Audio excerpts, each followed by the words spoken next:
Hello everyone, welcome to our Let's Play series of Torment, Tides of Numenera. This is Girl RPG as usual, and I'm very happy that you're chose to join me today here in Little Niliash, as we saved Delny over here from a psychic controller. We didn't actually have to kill him, which was, I think, good, maybe. I'm not really sure, might have been worse. I don't know. He ran away. He was actually thinking of getting her back. But she's now healed. We healed her as well, which is fantastic. And she's saying that we must have questions. We do indeed have questions. How did you fall in with Vrung in the first place?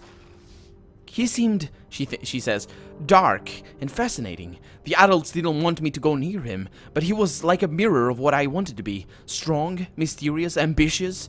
I let him bend me and use my powers to make him more of what he wanted to be, and I didn't realize I was trapped until it was too late. I'll remember that. It was my psychic power that drew him to me. He saw what I had. He wanted to take it, use for himself. He called me an empathic amplifier. I could read people, and I could make their feelings stronger. He used me to find out who the scared people were, and then we preyed on them. Yeah. So it's a good thing I got you free. You've had quite a time of it. How are you feeling? Even though I'm still in the bloom, even though we're still surrounded by all this, even though I need to make amends to everyone I robbed and bullied with Vrung, I feel hopeful. It feels like a new beginning, like the night has been peeled away and discarded. Well, tell me about yourself. I was born in Niliash, and my parents were good people. I learned the walkways of the second tier by heart. That's how I discovered the portal to the bloom. I kept seeing the traders who come back from here, and they always had such interesting wares. One day I snuck after them. I wanted to see where they came from. And her face darkens. That was the day the bloom closed its pathway to my home. I used to think it was my fault, but the bloom doesn't seem to care for me now. After I got here and discovered I couldn't get home, I had to find a way to survive. I found 5 families who were willing to help me, and who could afford to feed me once every few days. I helped them when I could and kept looking for a new home. But as I got older, and she looks embarrassed, I needed more excitement. That's when I met Vrung, and she looks away, unwilling to say much more. I should have known better, she thinks. But I was so lonely. No, never again. Well, yeah, you're better off that way, I suppose. So, there's a new maw in Little Niliash. Can you use your mental powers to find out what it wants? I could, I suppose, but I need to get near the maw to build the proper rapport with it, and I don't think that's a very good idea. Well, I freed you from Vrung. This is all I ask in return. Okay, so we're gonna do this. Fantastic. She considers your words, weighing them carefully. At last, she comes to a decision. Alright, you did help me when you didn't have to. I'll do it. Nope, I did not have to, but thank you very much for doing it. Where's she going? Oh, we're going over there. It's a nasty place. She steps up to the maw, and her hair seems to rustle in an unseen wind. Delny glances back at you, eyes bright with fear. It wants me. It wants me, she repeats, and she quakes as the maw's tongues begin to stir and writhe, lifting, questing, probing. They reach towards her. Oh, they've trapped her already, in a little bit of a buggy way, but they have. They reach toward her, and she takes a step backwards in fright. It wants me! The pitch of her voice is rising. Something is drawing it to me, she says, and that part of me reaches back. Oh, that's nice. Her voice becomes more dreamy. Would it be so bad? Would it be so bad to be devoured, to give my voice to the bloom, to carry on through the years as... No, wait! And the tongues withdraw as Delny reaches out to them. They seem to have lost interest in her altogether. As her hand touches one, it snaps back, and she whimpers in despair, and then she shakes her head as if waking from a dream. What was I thinking? Updated my journal. Now that she knows that the maw no longer desires her, Delny is braver than she was, and she stands amidst the Oh, he took her desire. I think it was. I think so. Her submissive desire or something. I mean, it looked like she was being submissive to the maw, but it doesn't mean that she was being submissive to Velmy or Vorny or whatever the other guy was. Vorny, yeah. So her, let's see. Delny is braver than she was. It could be fear. They might be feed on fear. And she, like it happened to the other guy, and she stands amidst the bloom tongues, her hands outstretched. Her hair fans out around her head, a pink corona, a nimbus that seems to crackle with energies of its own. Guilt, she announces. It feeds on guilt. What? It's right there. She turns away from the maw. It tasted the guilt I feel for what I did when I was Vrung's toy.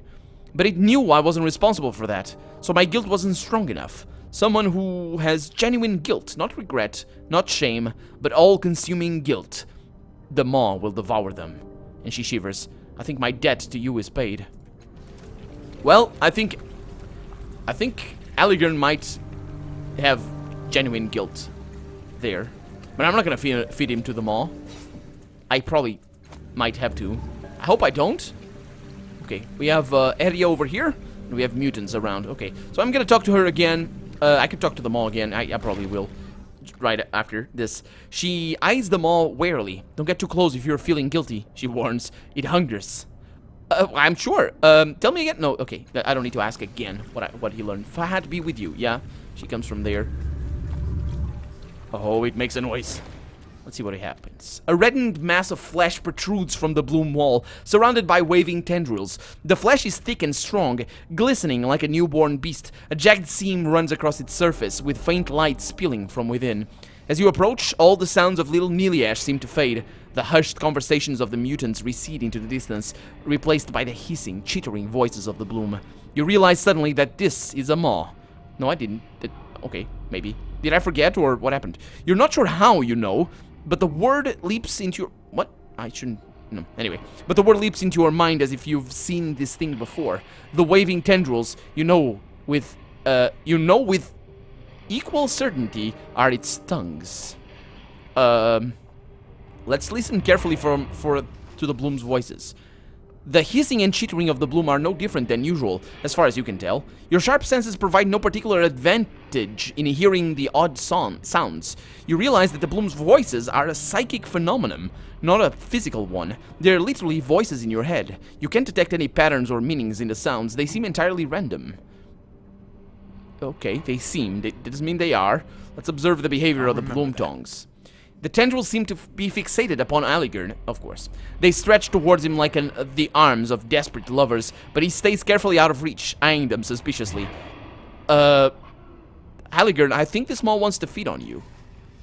It's your keen powers of observation that keeps us all so close to you. I'll stay here, thanks, he says. His eyes follow the dance of the bloom tongues as they strain towards him, beckoning and reaching. What do you think it wants, Aligarn? His eyes have taken a faraway look as he keeps a watch on the maw's tongues, as if they were hypnotizing him, and his voice has lost its usual harsh edge. Guilt. It wants to eat my guilt. Okay, let's see what else we can figure out about this maw. Let's make sure anything we figure out doesn't involve me. Yeah, don't worry. Yeah.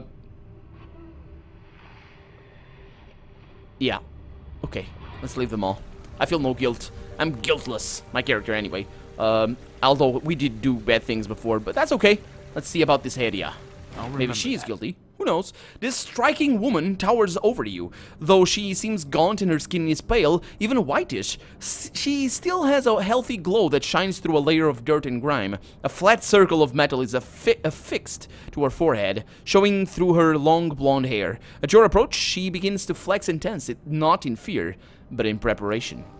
Her heavy armor is scarred by energies and battered by blades, but it seems to have retained its integrity. The sigil of 2 crossed swords is etched into the breastplate. She glowers. Oh, wait a minute. We've seen these symbols before. The 2 crossed swords, right? That was Aligarn. Right? She glowers, or glowers, whatever. Have you come to beat the poor prisoner? Then be ready to tell your friends about the day Haria bested you. Then she studies you more closely. Or have you come to question me? Tell Garkoto that my answer is unchanged. He can rot in his soup. And she pauses for a moment. I would appreciate an honest soup. The food they provide here would shame a Murden. Now the mutants have enlisted humans to make me confess, she thinks. They are sick. I don't work for Garkoto. I'm a visitor to this place. She presses her hand to her face, making a show of her embarrassment, but she still looks wary when she draws her hand away. My apologies, then. The mutants demand that I confess to a crime I did not commit, and I thought they were sending a human this time to break my will. And she looks around. It will be good to speak to other things with a true-blooded human. Oh, she's a human, then. Oh, she was a woman, and she was called a woman, but it doesn't mean that she's human. Anyway, what are you doing here? She's guilty, by the way. She sighs. These mutants have accused me of a crime. They tell me that I must confess to this imaginary horror before they will let me go. So here I sit, rotting away while they ask me to choose between the truth and my freedom. And she rolls her shoulders and looks you squarely in the eye.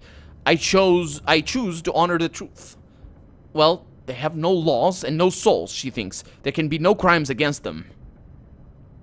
Oh, okay, so she's taking more of a semantic approach to the whole thing rather than an actual approach. I don't know if that maw is gonna eat the person whole. I hope it doesn't.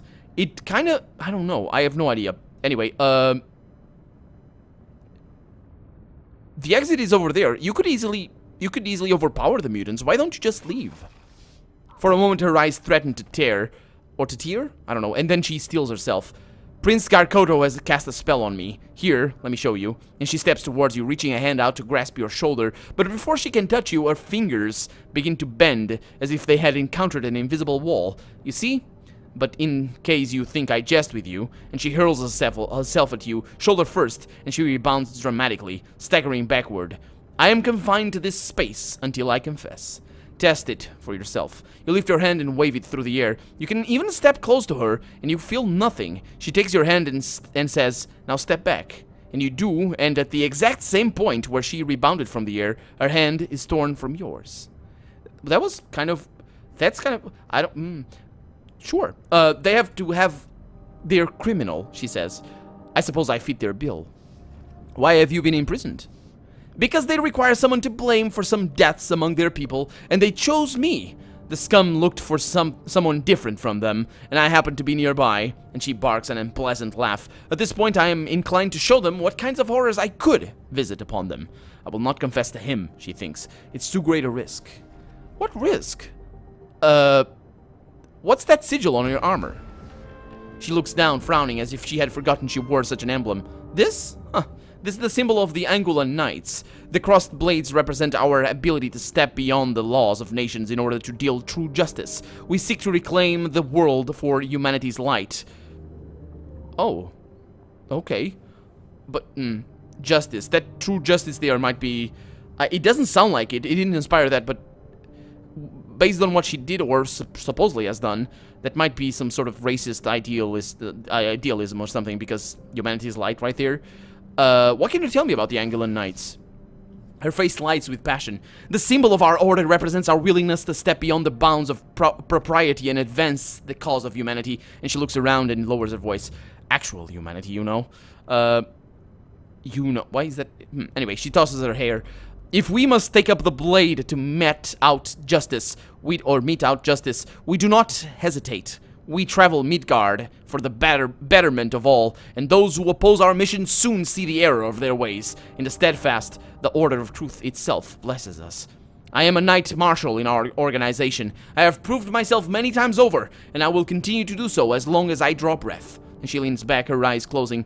Our hunger for justice brings a great physical hunger as well. One council, I recall, they brought us fresh water distilled from the dew of the mountains, roasted and spiced anin, and the exotic flaming cheeses. We do not ask anything of those we aid, but sometimes their largesse humbles me. Largesse? What is that? The fatness? I don't know. Anyway, so what can you tell me about Garkoto?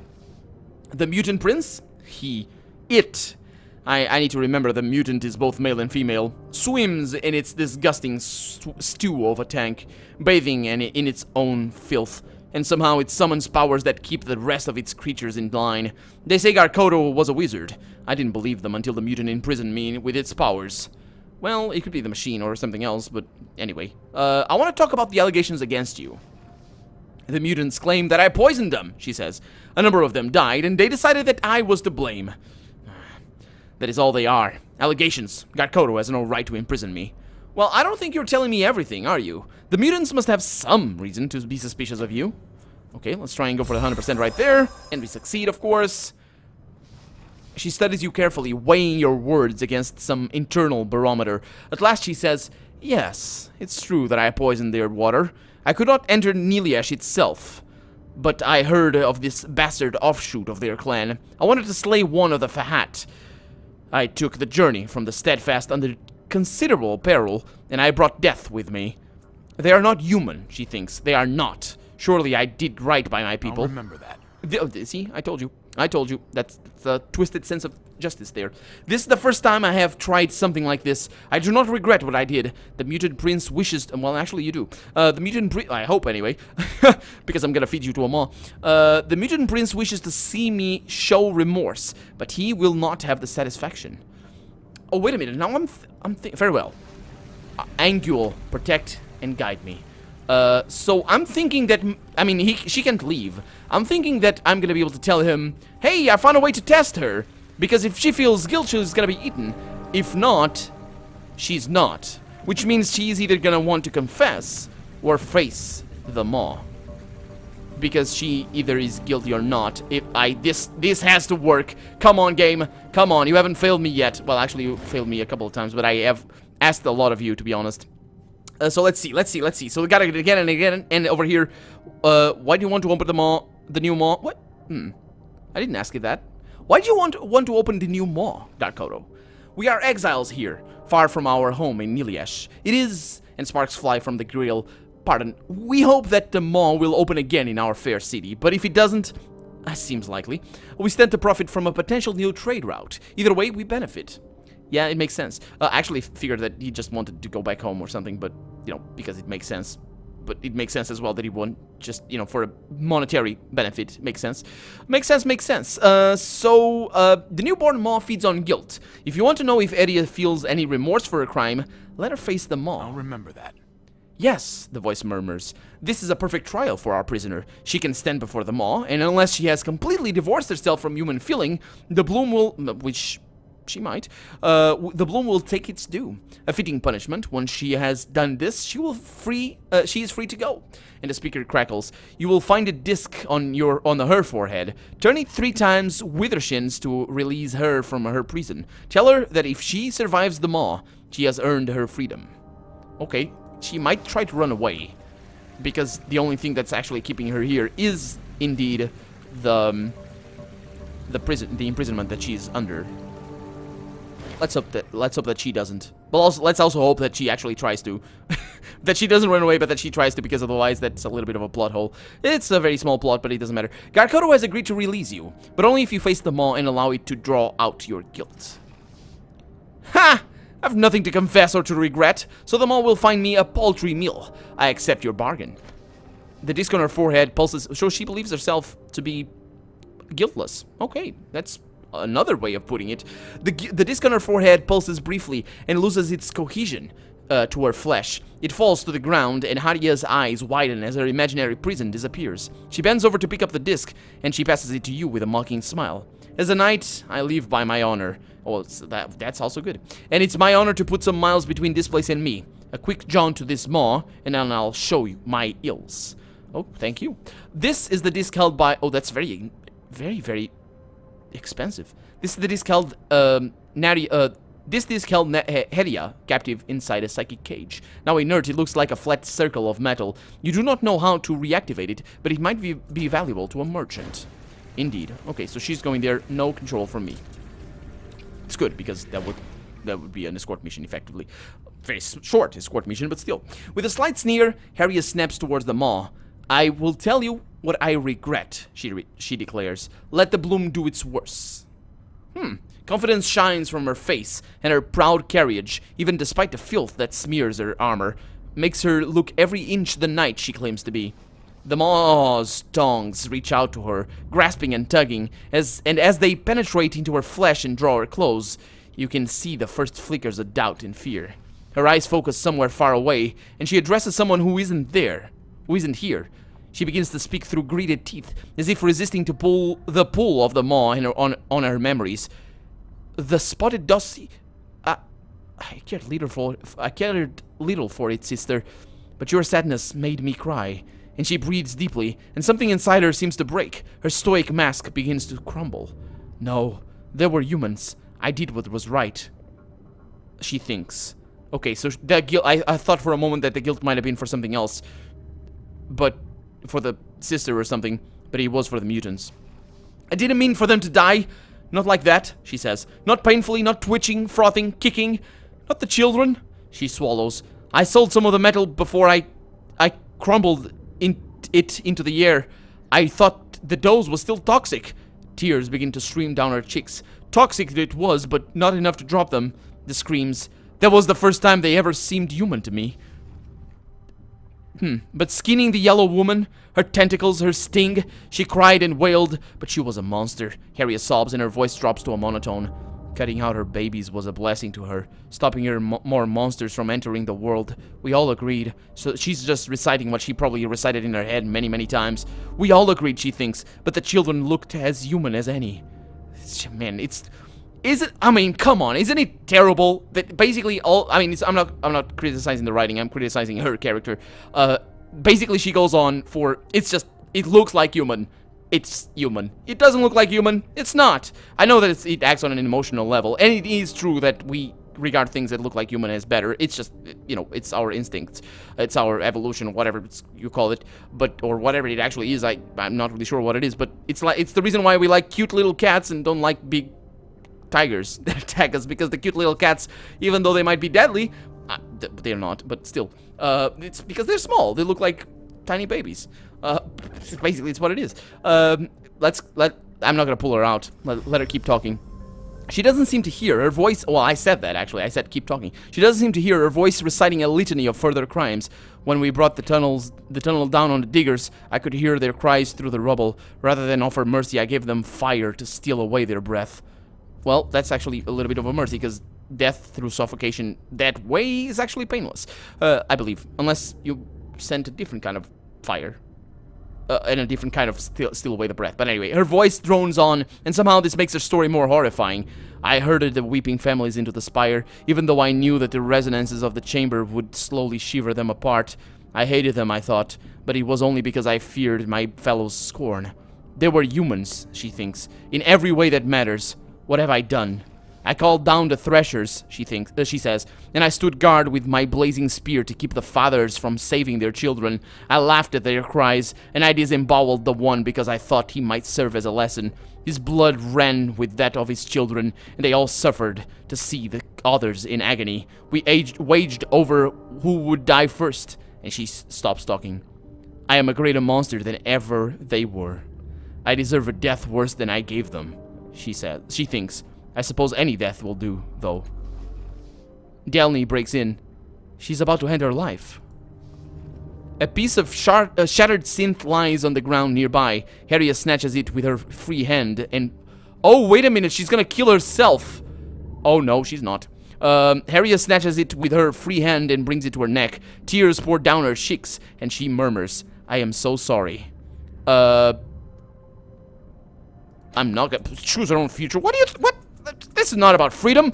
This is about me getting out of there. Or getting in there. Okay, so you are... Yeah, you're not very good at this. We got a 80%, so it's gonna be Eritis. He's pretty good, 95. And we succeeded. Good, good, good. We're gonna need to sleep as well pretty soon. You grab her wrist before she can slash her throat, and her pain-filled eyes focus on you. Let me die, she whispers, and she leans into the synth. You can barely keep it from her. She is strong, and she clearly wants to end her agony. You want to atone for what you did? Suicide is the easy way, the coward's way, I say. She drops the synth and begins to sob. Great racking heaves. The bloom stings withdraw from her, leaving her sitting on the ground with her new self-knowledge and her grief. Her eyes are distant, almost vacant, and she stands on weakened legs. She totters a short distance and looks back over her shoulder at you. I'm so sorry, she whispers, and then stumbles away. Making a note.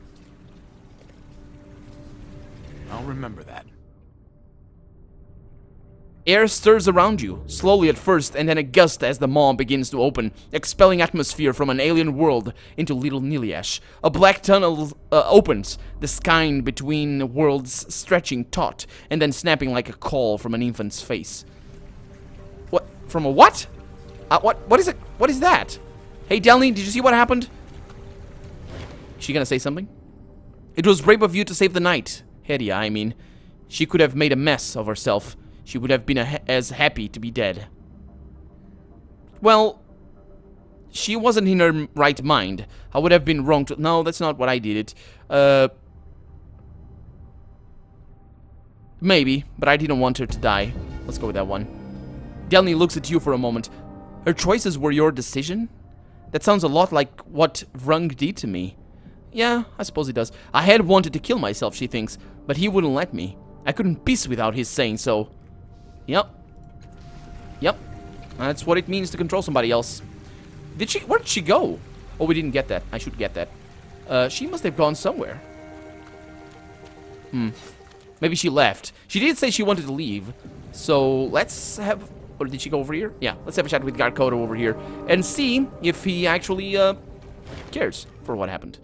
So, Haria leaves. Let us hope that she understands the magnitude of her actions. In time, she may learn something of compassion. I think she did already, but yeah. The grill sparks and fizzes as Garkoto whispers, but such is not my experience.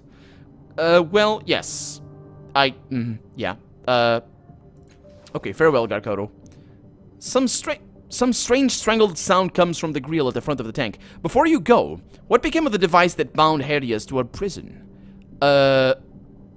Well, I've worked hard to open this maw and to bring Haria to justice. I should be able to keep the disc as a partial recompense for my efforts, right?